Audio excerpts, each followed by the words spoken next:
So ngayon, try natin 7-Eleven. Wala naman doon sa PXmart. So pasok tayo. Tingnan natin kung meron pa yung kape na nag-trending. So, parang wala din yata dito. Wala namang stock dito, boss. Naubusan na ako. Wala na talaga. Naubusan na. Wala na siya, guys. Ubus na. Ayan, oh. Ito yung mga kape. Maliliit naman to.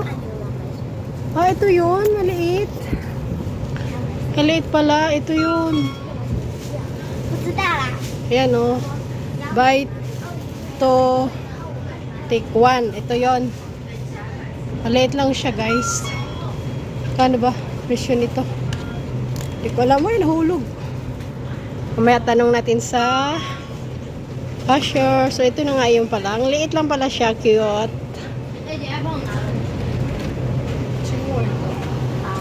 Pala yun. 275 ml. Maliit lang pala siya. Mga isang dangkal. Isang ganyan ba. So, try natin. Ayan o.